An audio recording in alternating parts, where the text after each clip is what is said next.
Assalamu alaykum qadrli ko'rman do'stlar. Bayqash programmamizning bugungi sonini yoqtirib ko'rishinglarni umid qilamiz. Men programma riyosatchisi Dilnur Bakri. Xo'sh, undaqda diqqatinglar programmamizning yangi mazmunlarida bo'lsin. Asrlardan buyon emgakchan qumul xalqi o'zining mo'l tasavvuriga tayinib, o'zgacha alohidlikka va an'anavilikka ega xilma-xil chashma buyumlarni tikib, o'ziga xos kiyinish odati va go'zallik qarashini namoyon qildi.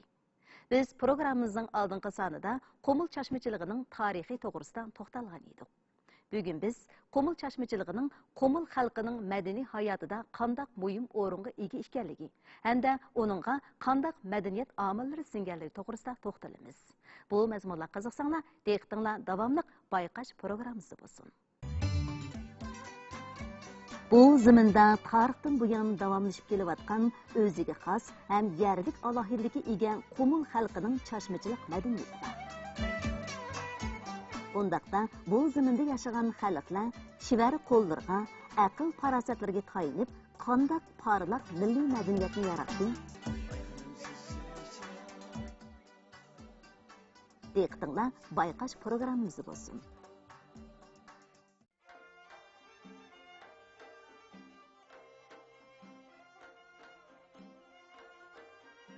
Qumul uzun tarixi ega qadimiy Yipak yo'li bo'yidagi muhim o'tanlarning biri bo'lib, qumul xalqi uzun yillik ishlab chiqarish va turmush amaliyoti jarayonida o'zining qaysarligi, aql farosatligi, shivarligi tayinib, chashmachilik bilan shug'ullanib, bu an'anaviy hunarini ro'naq topqizdi.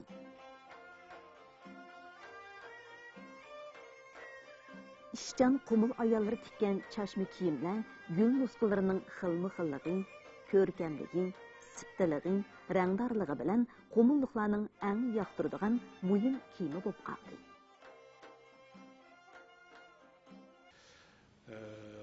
Odatda qumulliklar shu to'y to'kinlarda, bazm masharablarda, mavsum marosimlarda, hayit bayramlarda, mehmondorchilik so'rinlarida shu chashma kiyimlarini e'tiborlab kiydi.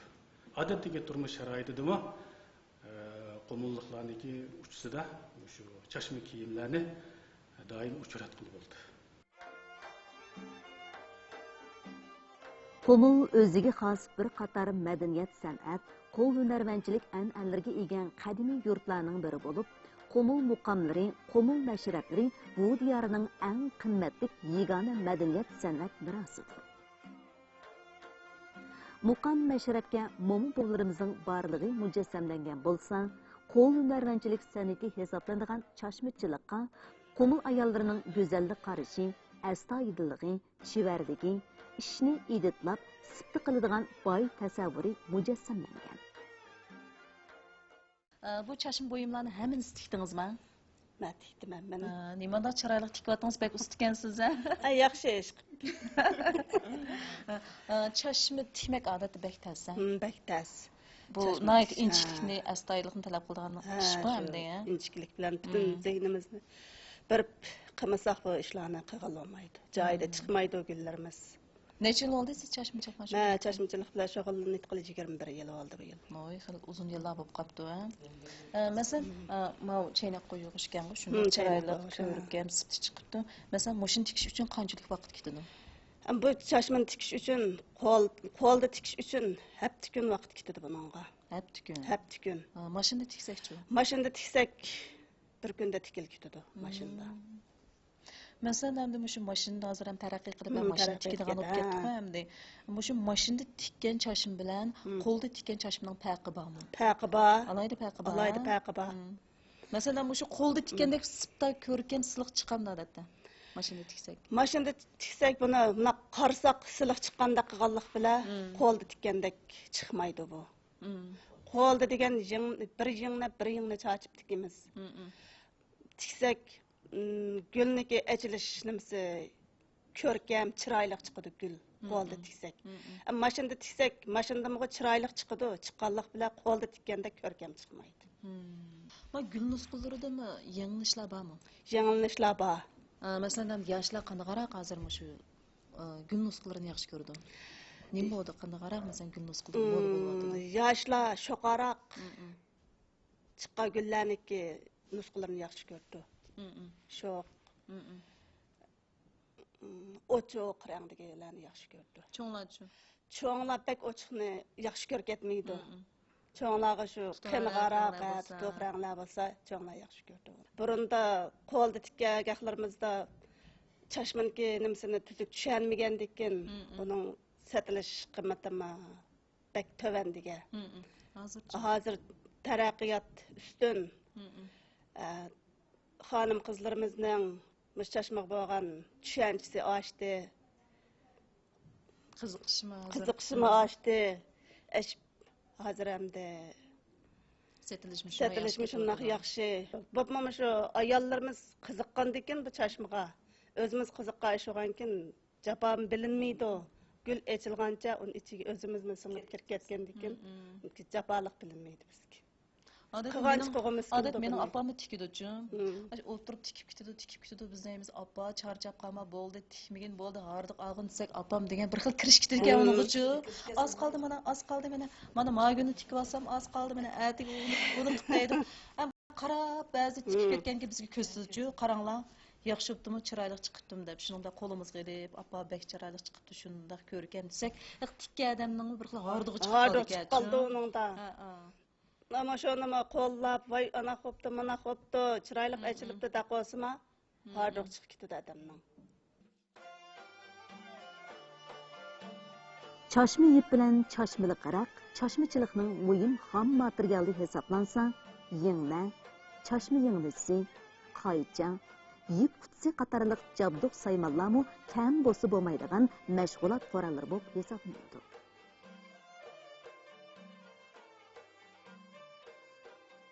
Çaşmachilikda bunundan muhim bo'lgan bir narsa bor. U bo'lsa-mu o'yma. Çeşmeçilikdə oymaçılıq intayin mühim. Qanaqdısda bu çeşmini aşı sizib elib, onu niməki qağaz sizib alğandan onu qatma-qat 10 qat olsun buludu. Biraqla işnaq çıxırdığanğa 10 qat niməni kesib qağazni aşı niməni günni çaplab, üstüge sizib alğan günni çaplab, onun üstünə ondan jığını bilan tişib aşı 10 qat qağazni tişib miqyasıb almız avval. Qırğanlik daldak miqni Aşınığı sancı nim qıldığan, mıqlaydıqanğa. Ondan her bir yege aşı şidarlı aşı nim qımısla, onunğa mıqsılımısla mınaqılıqı teyşip kesse gülü yaxşı çıkmaydı. Şununğa mıqlavağandan keyin ondan onu cümlaq uyvelip, ondan oyumini nimene məxsus ayarlarının uyuq qaçısı var.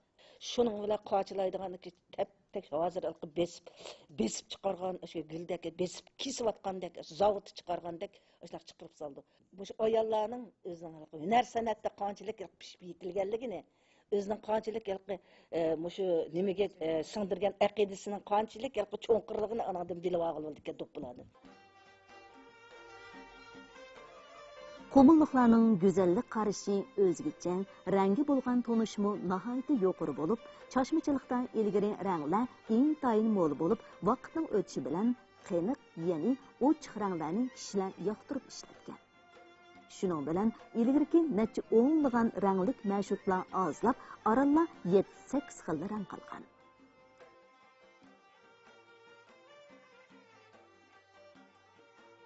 Bu çeşmeçilikdə intayin mühim rolunu oynaydı ki. Qanaqdısda ərlər ilə qumulda ayallarının dopusu oxşumaydı rengi. Onun da ərlərinin dopularının qara rəng, kök rəng, xeniq, beği rəng, müşnaq duxavlarda tikildi ki.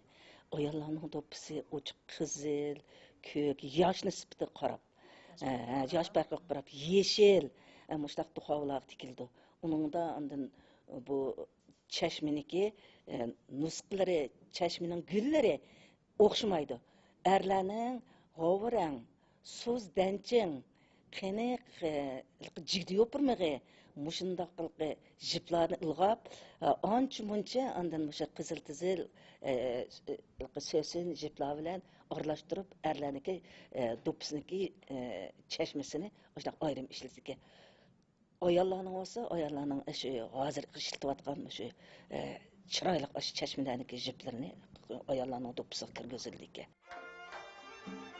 Qo'mul ayollarining go'zallik, rang qarashi taraqqiyotga ergishib o'zgarib turadi. Har qaysi davrlarda ishlatgan gul nusxalarining rangi xilma-xil bo'lib, kishini to'liq jalb qiladi. Qo'mul chashmachiligi yillardan bayni taraqqiy qilib, bugungi kelgan vaqtida gul nusxa jihatda nihoyat yaxshi bir taraqqiyotlarga erishdi. Burun shu qo'mul chashmachiligida tigi qora bo'lgan, qiniq bo'lgan rang tanlab, ustiga yo'ruq ranglarni qo'ydigan. Hozir bu yaqin yillarda tadrijiy o'zgarish orqali, taraqqiy qilish orqali ostiki guli bilan ustiki gulni moslashtirib, texim yaqishliq, texim yaxshi nusxalar ijod etdi. Masalan, gulning shakli bo'lsin, uning tusi bo'lsin, masalan bir rangda bir tusi bo'ldi, issiq so'qoq deb. Masalan, tigi issiq bo'lsa, ustiki ranglarni uni moslashtirib, issiq ranglarni berish orqali. Tigi so'qoq bo'lsa, uning ustiki ranglarni so'qoq ranglarni moslashtirib, uning rang tusini birlikka keltirdi. Bu jihatda xil ilgirlashlar bo'ldi. Endi yana birisi bu qo'mul chashmachiligida materialga nisbatan xil ahamiyat beryapti hozir. Birisi tigidagi raq bo'lsin, yip bo'lsin, buni tanlashda xil jiqiliqi, izinishlar bo'lyapti. Bu bir yaxshi ahvol. Endi bu do'pidala emas, boshqa shu chashmachilikdagi yotgan ko'p bo'lsin, yoki bo'lmasa yostiqlar bo'lsin, turmush buyumlarida yaxshi izinishlar bo'ldi. Qo'mul bo'stonligida yashagan qadimgi Uyg'urlar tabiatni qiziqin so'yib, ishlab chiqarish va turmushdan tabiat bilan berkib ketgan. Aqlliq, ishchan qo'mul ayollarining tabiat manzaralarini o'zining tasavvur dunyosiga akirib, chashma buyumlarni tikib, go'zallikka bo'lgan talpinishni ifodalagan. Bo'libmi, qo'mul ayollarining chochlariga gul qisishi, chechini tal-tal o'rishi, jala taqishi ularning tabiat herismanligini bildirdi. Undaqda jala taqash degan nima? Qo'mul ayollari uni qanday ishlatdi? Jala deb qo'ydi ekan, endi jala deb qora mashtdan yasalgan. O jala jip uni o'sha ayollar chechi jiq bo'lsa-ma, o'sha oyoqqa pöpük esib olsa, chochlari osh qilganda ayollar nikel oldiga tushib olmaydi ekan chochchi. U vaqtlarda agar chochchatqi bo'lmasa, o'sha nimani pöpükni esib olganda ekan, chochni ig'ir oqib tutganda ekan, uy supurmaymiz biz, un yug'urmaymiz, tomoq qilamiz, kir juyimiz shunaqa vaqtlarda chochlarning oldiga tushib olmasligi uchun jaloni sab qo'yar ekandik. Qo'mul chashmachiligi yillardan beri avlodma-avlod davomlashib, tog'liq rayonlardan tortib, qo'mulning tuzlang rayonlarigacha keng tarqaldi. Ular o'zlarining mo'l tasavvuriga tayinib tikkan chashma buyumlar ularning kirimini oshirib qolmay, balki turmushiga ma'no ato qildi.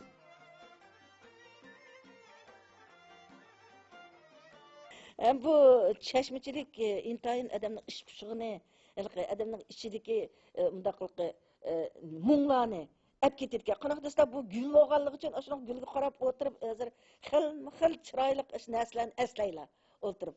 O'sha gulni ko'z oldiga keltirlar. Masalan, modan gul qanday rangda, atir gul qanday rangda, chini gul qanday rangda, oqshimar echildigan gullar.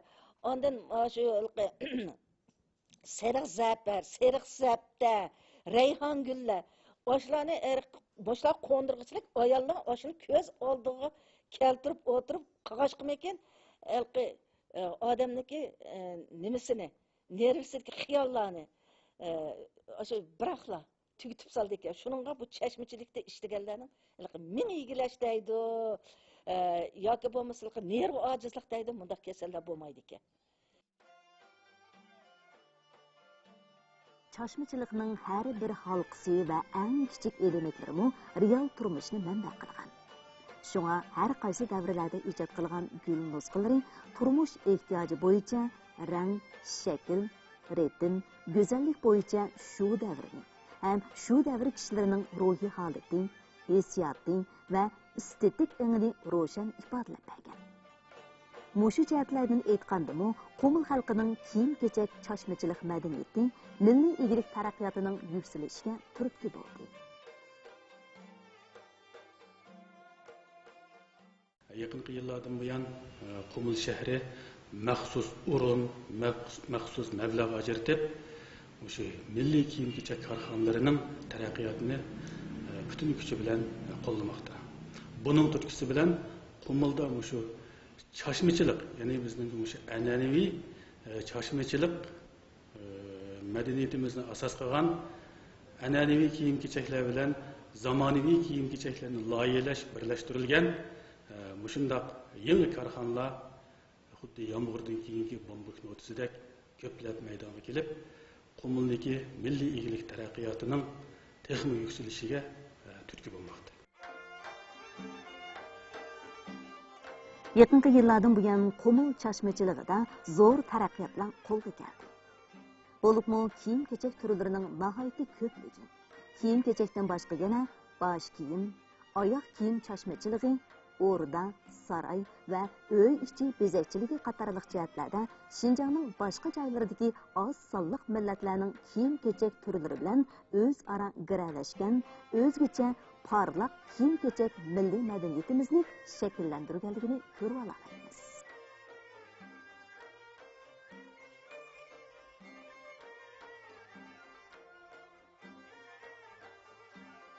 Qumul chashmachiliginin uzoq tarixi va uningda aks etgan cho'nqur madaniyat qatlami, nafsligi va xosligi bilan qo'l hunarvanchilik madaniyat san'atida ko'zga tashlanib turgan nurliq marvoyit bo'lib hisoblanadi. Qumul xalqining aql parasini namoyon qiladigan bu nurliq marvoyit Yipak yo'li madaniyat tarixini tadqiq qilishda muhim ahamiyatga ega. Qadrli ko'ruvchi do'stlar, bayqash programmamizning bugungi soni mushada oxirlashdi. Ko'ngil qo'yib ko'rganingiz rahmat. Kelar sonda ko'rishaylik. Xayr xo'sh.